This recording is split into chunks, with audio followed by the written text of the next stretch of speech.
Good morning all of you. आज के session में हम एक नया चैप्टर चालू कर रहे हैं पावर सिस्टम में, जिसका नाम है सिमेट्रिकल कंपोनेंट और अनसिमेट्रिकल फॉल्ट। यहाँ पर हमारा जो चैप्टर है वो दो चैप्टर को मिलाकर बना हुआ है। हमारा जो यूनिट है वो एक सिमेट्रिकल कंपोनेंट और अनसिमेट्रिकल फॉल्ट, इन दो चैप्टर को मिलाकर एक यूनिट बना हुआ है। तो यहाँ पे जो सिमेट्रिकल कंपोनेंट है, जो सममित अवयव जिसको हम कहते हैं, तो इसमें जो सममित अवयव हैं वो हमारे किसी भी थ्री फेज सिस्टम को सिमेट्रिकल हम तब कहते हैं यदि सिस्टम के किसी भी फेज से देखने पर वह एक समान दिखाई दे, सिमिलर दिखाई दे। मतलब यदि हमारा सिस्टम है, थ्री फेज सिस्टम है, तो हम उस सिस्टम को सिमेट्रिकल सिस्टम तभी कह सकते हैं जब वो सिमिलर हो। मतलब आप उसके किसी भी फेज से देखें तो उसको उसके जो बाकी के दो फेस हैं वो भी सेम दिखाई देने चाहिए, उनमें किसी भी प्रकार का कोई भी अनबैलेंस या फॉल्ट हमें नहीं दिखाई देना चाहिए।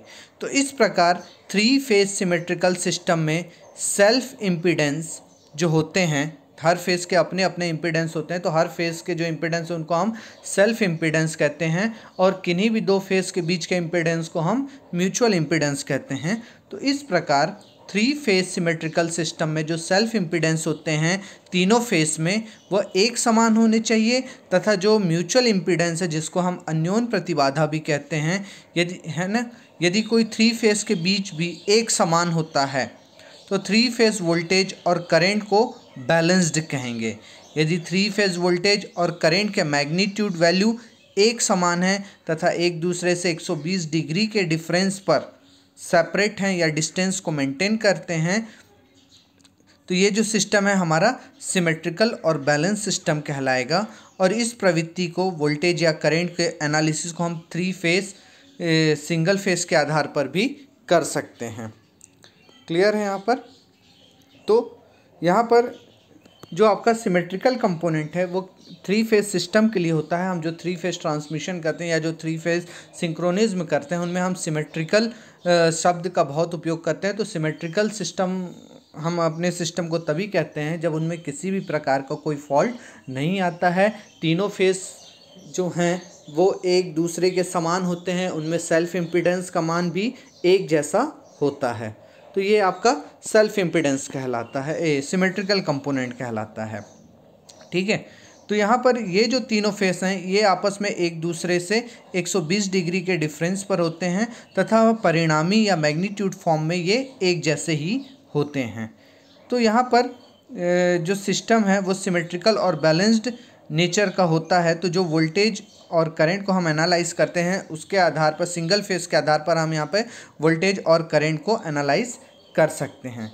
तो जब सिस्टम हमारा अनबैलेंस्ड होता है तो वोल्टेज या करंट में होता है और फेस इम्पीडेंस भी असामान्य हो जाता है।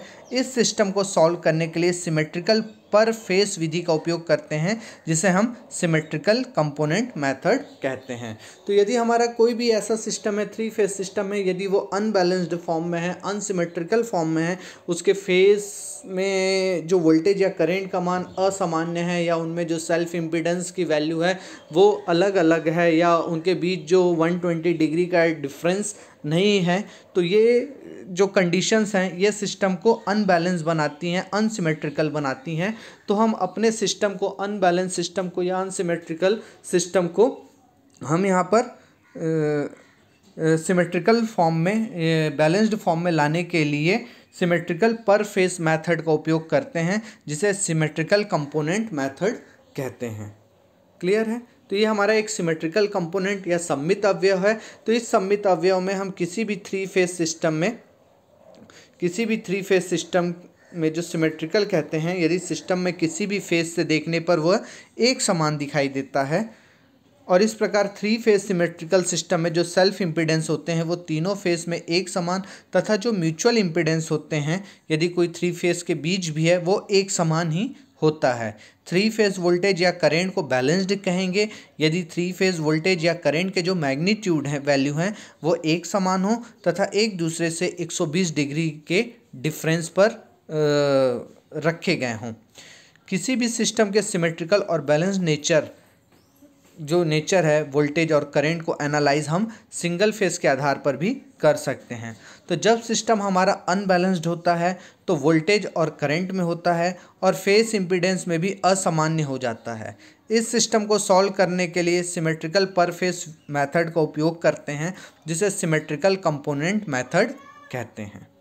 ठीक, तो इस सिमेट्रिकल कंपोनेंट मेथड या सिमेट्रिकल पर फेस मेथड के बारे में हमें सबसे पहले जिन्होंने बताया उनका नाम था फॉर्टस्क्यू, और उन्होंने जो प्रमेय बताया, जो थ्योरम दिया, उसे हम फॉर्टस्क्यू थ्योरम के नाम से भी जानते हैं। तो फॉर्टस्क्यू थ्योरम के अनुसार 3 फेज सिस्टम में 3 unsymmetrical and unbalanced phase voltage या करंट को 3 फेज बैलेंस्ड फेस में मिलाया जा सकता है। अर्थात यदि n फेज़र के असंतुलित अनबैलेंस सेट को हम रिजॉल्व करते हैं तो वो हमें n-1 संतुलित n फेज सिस्टम मिलता है, जिसमें विभिन्न फेज सीक्वेंस तथा एक जीरो फेज सीक्वेंस सिस्टम होता है। तो यहाँ पे n अनबैलेंस सिस्टम को जब हम रिजॉल्व करके सिमेट्रिकल या बैलेंस्ड फॉर्म में लाते हैं तो वो n-1 बैलेंस सिस्टम हमें मिलता है और एक हमें ज़ीरो फेज सीक्वेंस सिस्टम मिलता है। इस कारण वो n से n-1 हो जाता है। जो -1 है वो एक हमारा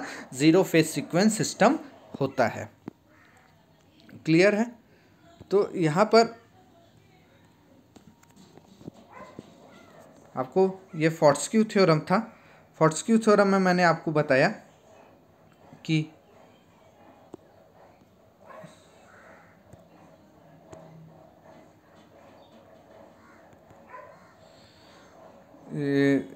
फॉर्टस्क्यू थ्योरम के अनुसार किसी भी 3 फेज सिस्टम में हम जो अनबैलेंस सिस्टम लेते हैं, अनसिमेट्रिकल सिस्टम लेते हैं, उसको हम बैलेंस सिस्टम में बदलते हैं। तो यदि आप n नंबर ऑफ फेज़र या n नंबर फेस वोल्टेज या करंट को अनबैलेंस सिस्टम में लेते हैं, तो जब हम उसको बैलेंस्ड फॉर्म में बदलते हैं तो वो हमें n-1 बैलेंस्ड या सिमेट्रिकल फॉर्म में मिलता है और एक ज़ीरो फेज सीक्वेंस सिस्टम होता है।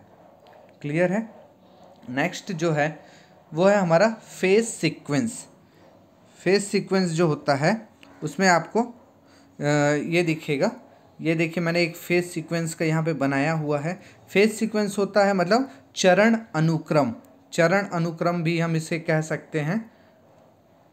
तो चरण अनुक्रम में जैसे ए के बाद बी आता है, एक फेज होता है ना, 1 के बाद 2, 2 के बाद 3, 3 के बाद 4, उसी प्रकार ए के बाद बी, बी के बाद सी, सी के बाद डी। तो यहाँ भी एक फेज सीक्वेंस होता है, चरण अनुक्रम होता है, जिसे हमें फॉलो करना पड़ता है। तो यदि हमारे पास 3 फेज हैं तो हम उन्हें नेमिंग देते हैं ए बी सी या आर वाई बी या 1 2 3, जो भी आपको लगता है। तो किसी भी फेज़र का फेज सीक्वेंस या चरण अनुक्रम वह क्रम है जिसमें वह पॉजिटिव मैक्सिमम अधिकतम सकारात्मक से गुजरते हैं। इस प्रकार एक phase sequence A B C का तात्पर्य है कि अधिकतम क्रम ऑर्डर ए बी सी में होता है। यदि ए बी सी को पॉजिटिव फेज सीक्वेंस लेते हैं तो फिर ए सी बी को निगेटिव फेज सीक्वेंस से दर्शाते हैं। और यह भी जानने के लिए कि चाहे पॉजिटिव फेज सीक्वेंस हो या निगेटिव फेज सीक्वेंस हो, घूमने की दिशा सदैव एंटी क्लॉकवाइज ही होना चाहिए।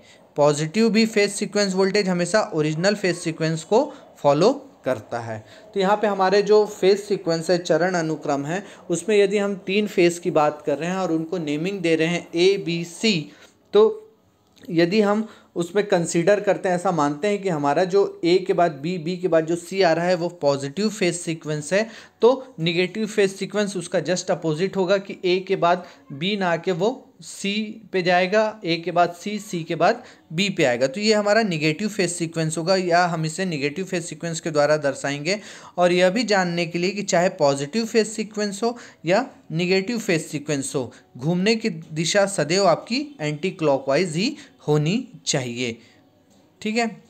फेज सीक्वेंस वोल्टेज हमेशा ओरिजिनल फेज सीक्वेंस को ही फॉलो करेगा। यदि हम कोई भी एक फेज सीक्वेंस बनाए हैं तो हमारा जो पॉजिटिव फेज सीक्वेंस होगा वो ओरिजिनल फेज सीक्वेंस को ही फॉलो करेगा। यदि वो ओरिजिनल फेज सीक्वेंस को फॉलो नहीं कर रहा है तो वो निगेटिव फेज सीक्वेंस कहलाएगा।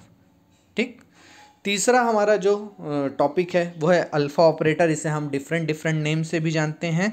इसे हम कहीं पे अल्फ़ा ऑपरेटर, कहीं पर ए ऑपरेटर, कहीं पर जे ऑपरेटर, कहीं पे एच ऑपरेटर भी कहते हैं। तो जो अल्फ़ा ऑपरेटर होता है वह एक प्रचालक होता है जो फेज़र को एंटी क्लॉकवाइज डायरेक्शन में 120 डिग्री पे घुमाता है।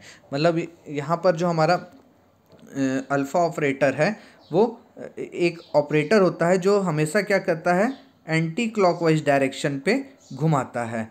ये हमारा क्या है, एंटी क्लॉकवाइज डायरेक्शन, मतलब घड़ी जिस दिशा में घूमती है उसके विपरीत दिशा में। मतलब 12 के बाद 11, 11 के बाद 10, 10 के बाद 9, 9 के बाद 8, इस प्रकार से एंटी क्लॉकवाइज डायरेक्शन में जाते हैं। तो अल्फ़ा ऑपरेटर जो होता है वो एक प्रचालक होता है जो फेज़र को एंटी क्लॉकवाइज डायरेक्शन में 120 डिग्री में घुमाता है बिना फेज़र के मैग्नीट्यूड वैल्यू में परिवर्तन के। इसका मैग्नीट्यूड यूनिटी और एंगल 120 डिग्री का होता है। तो अल्फ़ा ऑपरेटर की जो मैग्नीट्यूड वैल्यू है, जो परिणामी मान है, वो हमेशा 1 होता है और ये इसकी जो एंगल वैल्यू है वो हमेशा 120 डिग्री की होती है और ये हमेशा एंटी क्लॉकवाइज डायरेक्शन पर ही घूमता है। तो यहाँ पर आपको एक डायग्राम दिख रहा होगा कि मैंने एक डायग्राम बनाया है। यहाँ पे अल्फ़ा, फिर -1 माइनस अल्फ़ा, अल्फ़ा स्क्वायर, फिर minus alpha, one alpha Q minus alpha square.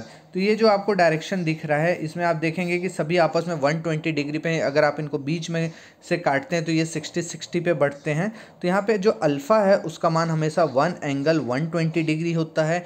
यदि हम इसे कॉम्प्लेक्स फॉर्म में लिखेंगे तो इसका जो मान है वो कहलाएगा -0.5 प्लस जे 0.866। उसी प्रकार अल्फ़ा स्क्वायर जो होगा वो 1 एंगल 240 डिग्री, क्योंकि अल्फ़ा इज इक्वल्स टू होता है, alpha square is equals to होता है अल्फ़ा इंटू अल्फ़ा। तो एक अल्फ़ा की वैल्यू हमारे पास 1 एंगल 120 डिग्री है, तो दूसरे की भी 1 एंगल 120 डिग्री हो जाएगी। तो यहाँ पे आपको पता है कॉम्प्लेक्स में कि परिणामी का परिणामी से मल्टीप्लाई और एंगल आपस में जुड़ते हैं, तो इस कारण 1 का 1 से मल्टीप्लाई करने पे 1 और उसके एंगल जुड़ेंगे तो 120 प्लस 120 इज इक्वल्स टू हो जाता है 240। तो अल्फ़ा स्क्वायर का मान हो जाएगा 1 एंगल 240 डिग्री, जिसे हम कॉम्प्लेक्स फॉर्म में लिखेंगे तो ये होगा -0.5 माइनस जे 0.866। उसी प्रकार आपका alpha cube is equals to होता है 1 एंगल 360 डिग्री, जिसका मान हो जाता है 1। Alpha to the power 4 is equals to होता है अल्फ़ा, और alpha to the power 5 is equals to होता है अल्फ़ा स्क्वायर। यदि आप 1 प्लस अल्फ़ा स्क्वायर रखते हैं तो उसका जो मान होता है वो हमेशा 0 आता है। 1 plus alpha square is equals to 0। इसी प्रकार alpha conjugate is equals to होता है अल्फ़ा स्क्वायर, और अल्फ़ा स्क्वायर कंजुगेट होता है अल्फ़ा। तो ये था हमारा अल्फ़ा ऑपरेटर जो प्रचालक होता है किसी भी सिमेट्रिकल सिस्टम में, और ये फेज़र को हमेशा एंटी क्लॉकवाइज डायरेक्शन में घुमाता है, और इसका जो मान होता है वो हमेशा 1 एंगल 120 डिग्री होता है। क्लियर। नेक्स्ट जो हमारा टॉपिक है वो है symmetrical components of A unbalance 3 phase system. किसी भी अनबैलेंस 3 फेज सिस्टम को सिमेट्रिकल कंपोनेंट में किस प्रकार हम बदलते हैं। तो फोर्टस्क्यू थ्योरम के नियमानुसार या फोर्टस्क्यू के अनुसार किसी भी अनसिमेट्रिकल या अनबैलेंस फेजर वोल्टेज या करंट को 3 फेज बैलेंस्ड और सिमेट्रिकल सिस्टम में हम रिजॉल्व कर सकते हैं। तो 3 फेज कंपोनेंट के बैलेंस्ड फेजर विधि से जिसे सिमेट्रिकल सिस्टम प्राप्त होता है वह निम्नानुसार है।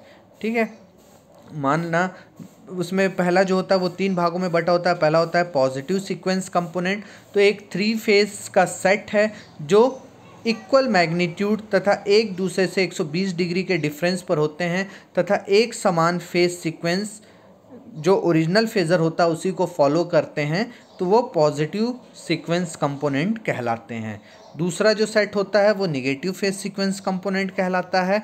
निगेटिव फेज सीक्वेंस कंपोनेंट में एक 3 फेज़र का सेट होता है जो इक्वल मैग्नीट्यूड तथा एक दूसरे से 120 के डिफरेंस पर होता है तथा opposite phase sequence original phasor के घूमने के डायरेक्शन के अपोजिट फेज सीक्वेंस को फॉलो करता है, तो वह निगेटिव फेज सीक्वेंस कहलाता है।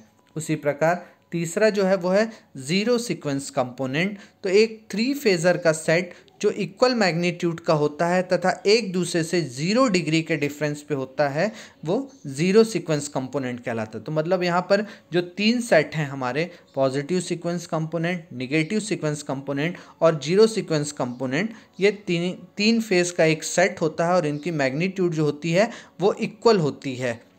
लेकिन पॉजिटिव में जो होता है तीनों फेज़ एक दूसरे से 120 डिग्री के डिफरेंस पर होते हैं और ये अनबैलेंस्ड फेज़र या जो ओरिजिनल फेज़र होता है उसी के सीक्वेंस को फेज़ सीक्वेंस को फॉलो करता है। जबकि negative phase sequence component original phasor के फेज़ सीक्वेंस को फॉलो नहीं करता है और तीनों फेज़ आपस में 120 डिग्री के डिफरेंस पर ही होते हैं। और जीरो फेज़ सीक्वेंस जो होता है ये तीनों फेस एक दूसरे से 0 डिग्री के डिफरेंस पर होते हैं। तो इन तीनों बैलेंस्ड फेज़र के सेट को ही सिमेट्रिकल कंपोनेंट कहते हैं, ओरिजिनल अनबैलेंस्ड फेज़र का। ठीक है, तो यहाँ पर आपको एक दिख रहा होगा कि माना हमने VA, VB और VG एक हमारा अनसिमेट्रिकल वोल्टेज सेट है, अनसिमेट्रिकल अनबैलेंस्ड वोल्टेज फेज़र है, जहाँ पे VA, VB और VC है और ये हमेशा कैसे घूम रहा है, एंटी क्लॉकवाइज डायरेक्शन में घूम रहा है। अब इसे यदि हमें बैलेंस्ड और सिमेट्रिकल फॉर्म में बदलना है तो हमें इसका तीन सेट बनाना पड़ेगा। एक पॉजिटिव फेज सीक्वेंस बनाना पड़ेगा, एक निगेटिव फेज सीक्वेंस बनाना पड़ेगा और एक ज़ीरो फेज सीक्वेंस बनाना पड़ेगा।